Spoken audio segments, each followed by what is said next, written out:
Nós vamos trabalhar o tema Caráter Cristão, um fator determinante na vida. Nosso texto base está no Evangelho segundo escreveu Mateus, o capítulo de número 5, a partir do versículo 1 ao 6, onde está escrito: Jesus, vendo a multidão, subiu a um monte e, assentando-se, aproximaram-se dele os seus discípulos. E, abrindo a sua boca, os ensinava, dizendo: Bem-aventurados pobres de espírito, porque deles é o reino dos céus. Bem-aventurados que choram, porque eles serão consolados. Bem-aventurados mansos, porque eles herdarão a terra. Bem-aventurados que têm fome e sede de justiça, porque eles serão fartos.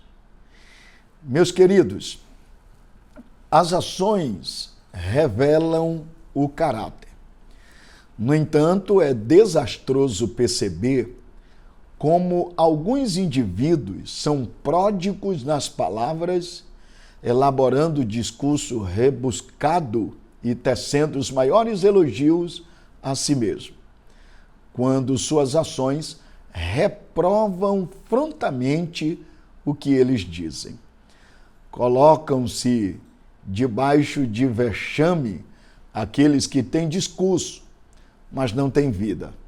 Aqueles que falam muito e fazem pouco. Por isso precisamos lembrar que aquilo que fazemos reflete o que nós pensamos. O que praticamos com as mãos revelam os propósitos do nosso coração, justamente porque nossas ações falam mais alto do que as nossas palavras. Por isso, comecei com essa declaração: as nossas ações revelam o nosso caráter. Caráter revela quem de fato nós somos, aponta o nosso verdadeiro eu. Aliás, costumo fazer uma definição. Caráter não é fazer o certo quando todos estão te olhando.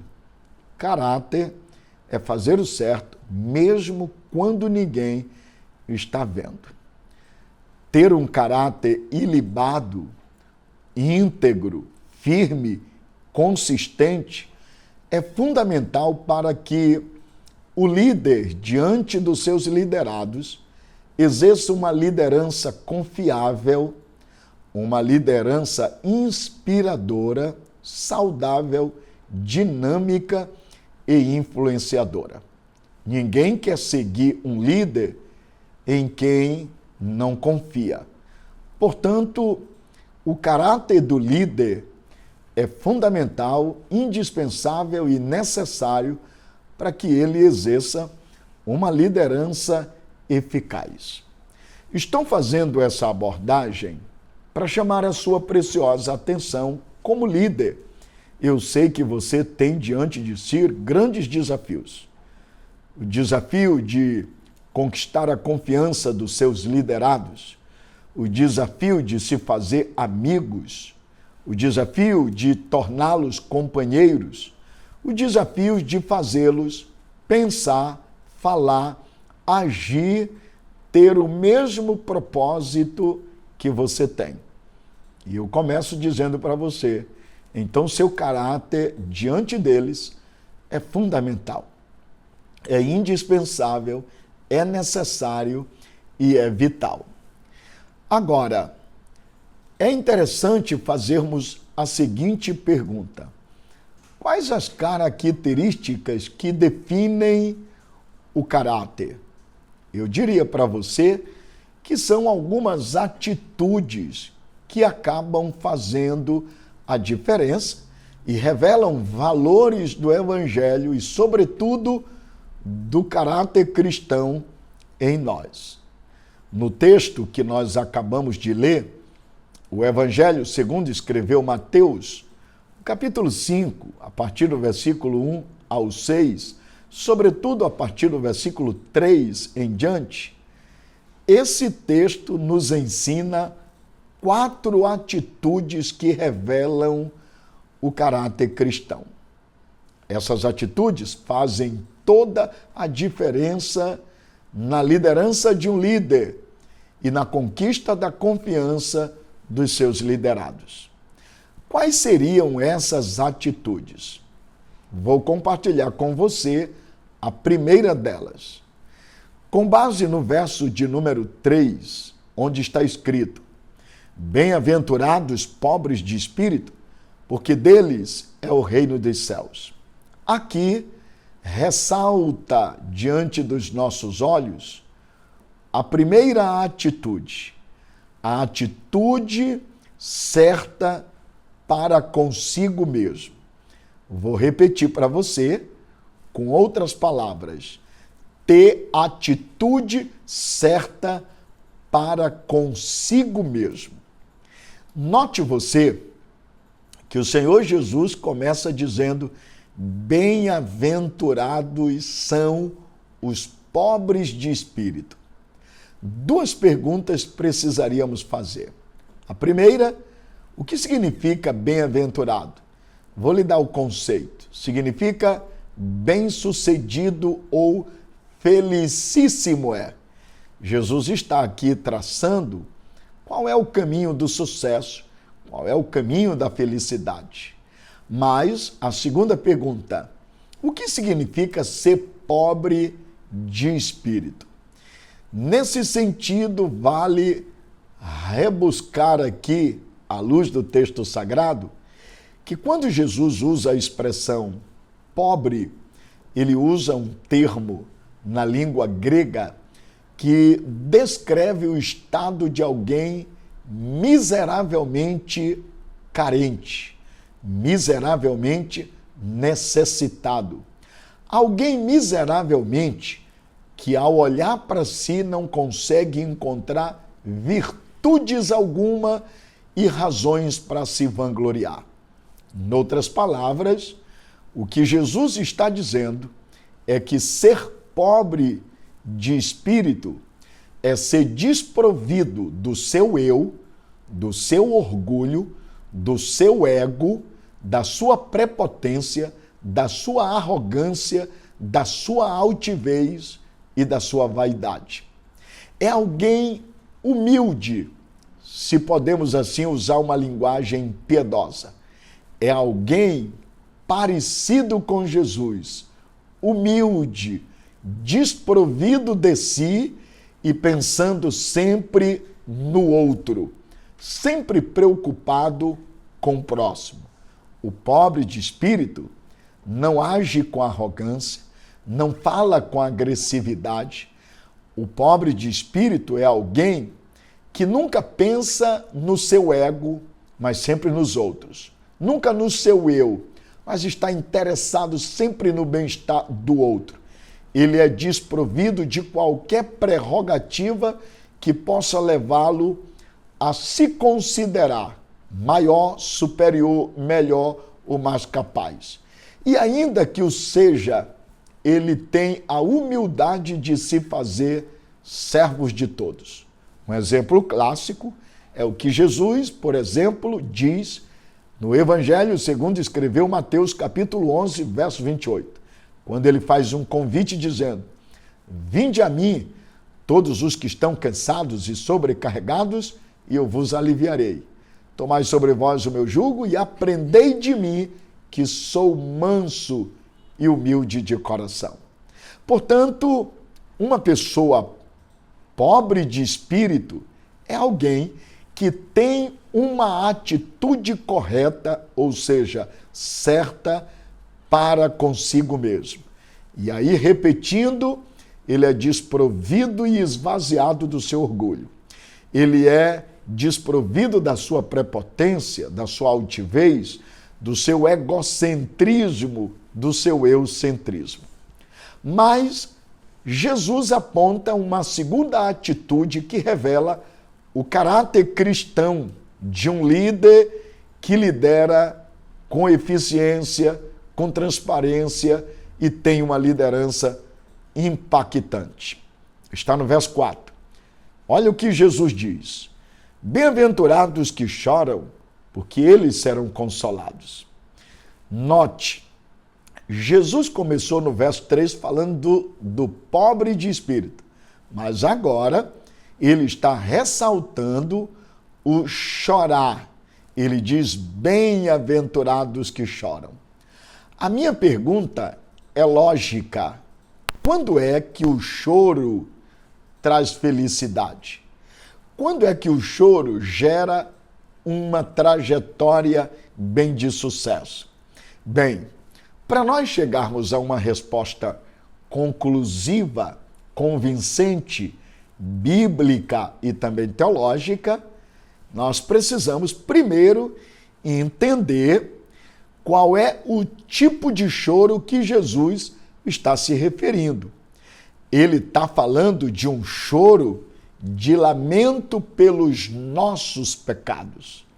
Nesse sentido, esse choro aqui não é aquele choro da tribulação, não é aquele choro da perseguição, não é aquele choro que choramos em meio às tentações da vida.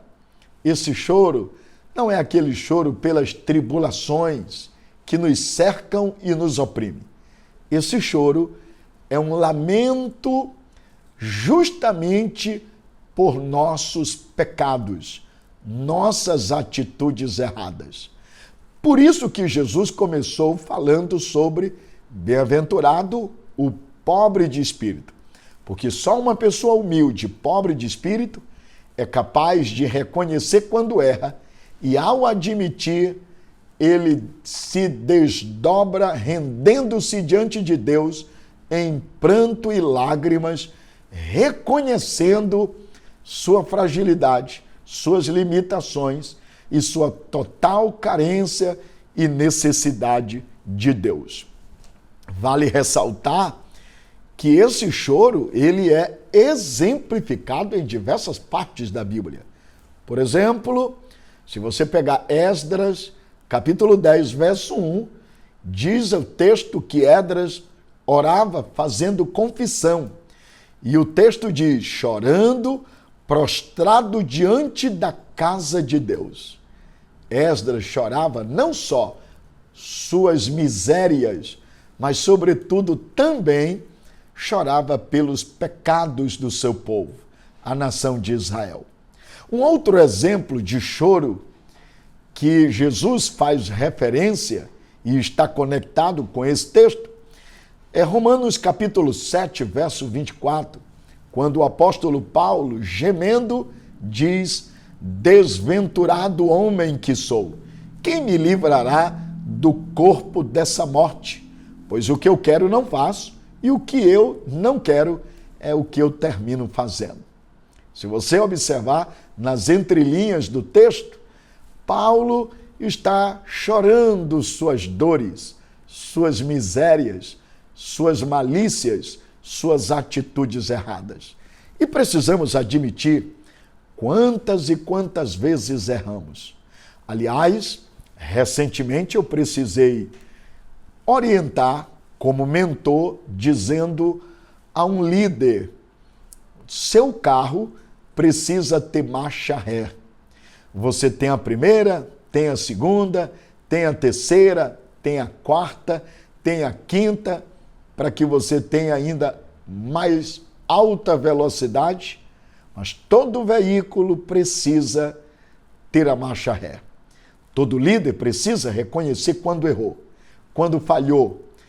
E esse é um princípio fundamental para que você, líder, na sua liderança, conquiste a confiança, a credibilidade diante da sua liderança.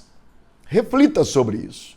Portanto, essa é a segunda atitude. Bem-aventurados que choram, ou seja, ter uma atitude certa para com o pecado.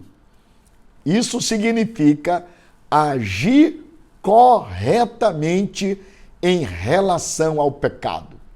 Não brinque com o pecado. Não omita pecado. Lembre-se, Ele, Cristo, é o nosso advogado.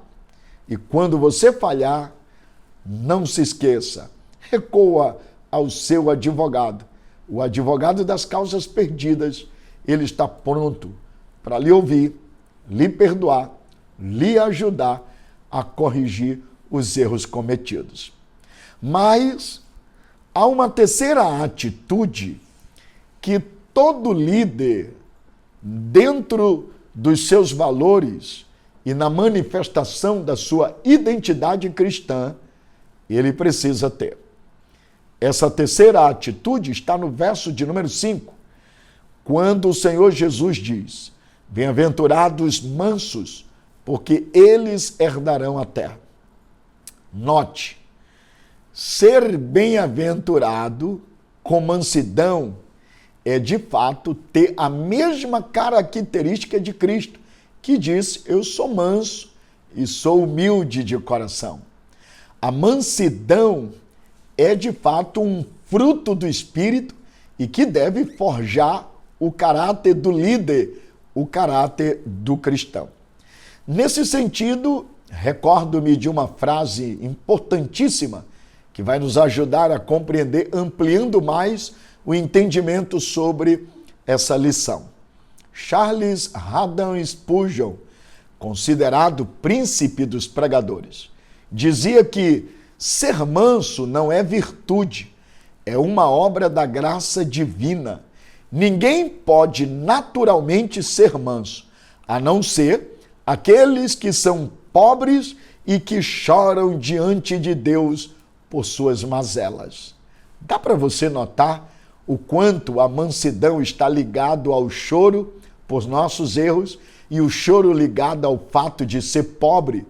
Um líder que deseja ter uma liderança eficaz precisa, sem sombra de dúvida, desses princípios, desses valores que venham robustecer, fortalecer e forjar ainda mais o seu caráter.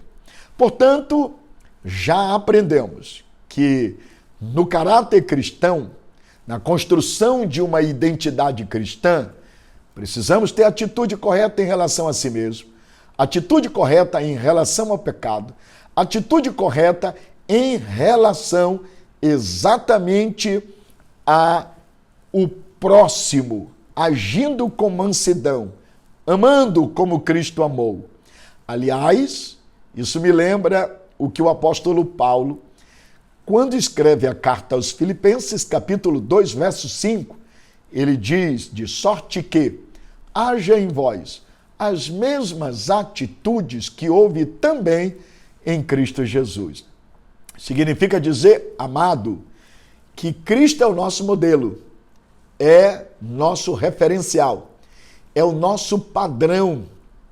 Cristo é o nosso ideal de vida cristã. E ele foi manso.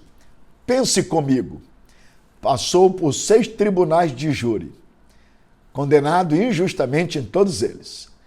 Foi cuspido, humilhado, bateram-lhe com uma cama ou uma cana, na verdade rasgaram suas vestes.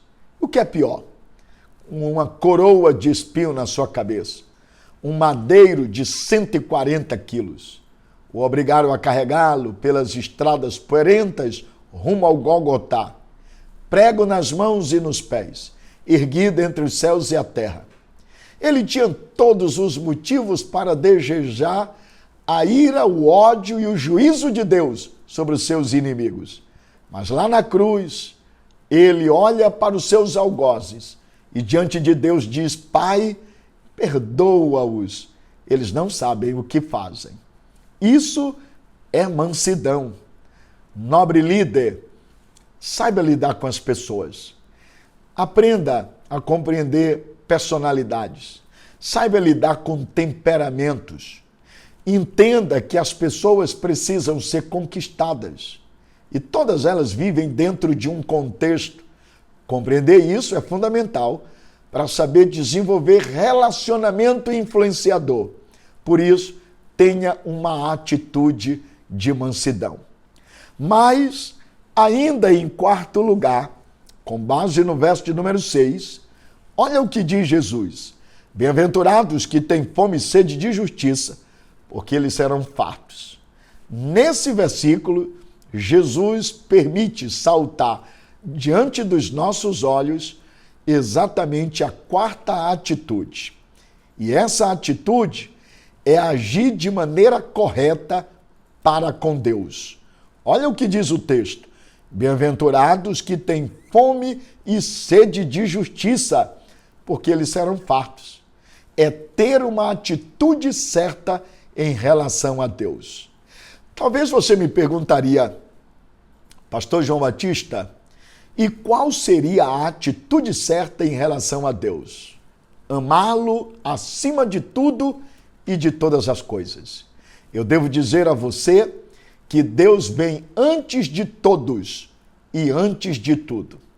Antes de você assumir compromisso com a obra de Deus, você precisa ter compromisso com Deus. Antes de você trabalhar para Deus, você precisa ter vida com Deus, porque vida, relacionamento com Deus, precede o trabalhar para Deus. Por isso, tenha uma atitude certa, amando a Deus, amando a sua palavra, desenvolvendo uma vida de intimidade com Ele, tendo um relacionamento íntimo e pessoal. É de fundamental importância entender que vida com Deus requer relacionamento. Relacionamento gera intimidade. E é na intimidade com Deus que os segredos do eterno se revelam e se manifestam a nós. Alguém me perguntou por que a João foi dado o privilégio de escrever o Apocalipse, o livro das revelações. A resposta é lógica e óbvia. Jesus tinha 5.000 seguidores. Entre os 5 tinha 70, entre os 70 tinha 12, entre os 12 tinha 3, Pedro, Tiago e João. Entre os 3 tinha 2, Pedro e João. Entre os 2 tinha um que tinha maior intimidade, era João. Logo, a resposta é: segredos profundos só se revela a amigos íntimos. Por isso, João é o autor do Apocalipse. Nobre líder, desenvolva uma vida de paixão e fome por Deus, tendo relacionamento pessoal. Mas, em quinto e último lugar, tendo uma atitude certa para com o mundo. Note esse detalhe. Verso de número 10, ainda do capítulo 5 do Evangelho de Mateus, diz: bem-aventurados sois vós quando por minha causa vos injuriarem e mentindo perseguirem e disserem todo mal contra vós. Dá para você notar, e é interessante abrir os olhos para isso. Esse texto mostra que precisamos ter uma atitude correta em relação ao mundo. E como seria isso? Eu vou lhe explicar. Primeiro, lembre-se, ser perseguido pelo mundo por causa de Cristo não é motivo de tristeza, mas de alegria. Ele próprio, Jesus, diz: alegrai-vos e exultai-vos, porque assim também viveram ou fizeram com aqueles que viveram antes de vós. Lembrem-se, os apóstolos foram perseguidos. Os pais da igreja foram perseguidos. Lembrem-se, os grandes reformadores foram perseguidos. E Paulo diz que aqueles que querem servir a Deus piedosamente hão de padecer perseguições. Com isso eu estou dizendo, assim como o mundo odiou a Cristo, o mundo também odiará aqueles que seguem a Cristo fielmente. Não devemos, portanto, azedar o nosso coração com o mundo. Pelo contrário, mas orar para que o Evangelho e a graça de Deus possa alcançá-los. Nesse sentido, um líder que deseja ter um caráter cristão ilibado, confiável e impactante, ter uma liderança eficaz e bem-sucedida, precisa desses valores, porque essas atitudes ajudam a construir a identidade do líder diante da sua liderança. Passo agora para a conclusão e aplicação. Escute o que eu vou dizer para você. Nossa sociedade não é amiga de Deus, nem do povo de Deus. Assim como o mundo rejeitou a Cristo, ele também nos rejeitará. Qual deve ser a nossa atitude ao sermos odiados e perseguidos pelo mundo? A Bíblia diz, devemos nos alegrar. Nossa alegria, ela é ultra circunstancial, não está presa às circunstâncias. O mundo não pode dá-la e nem tirá-la de nós. Mas a nossa posição no mundo não pode ser apenas passiva. Somos chamados para exercer uma poderosa influência transformadora. Por isso, você, líder, saiba exercer a sua liderança como luz, praticando boas obras, e como sal, conservando os bons valores do caráter cristão. Deus abençoe você. Reflita, pense sobre isso, amplie essas informações, compartilhe com a sua liderança. Deus te abençoe e até o próximo encontro nessa série com o tema Identidade.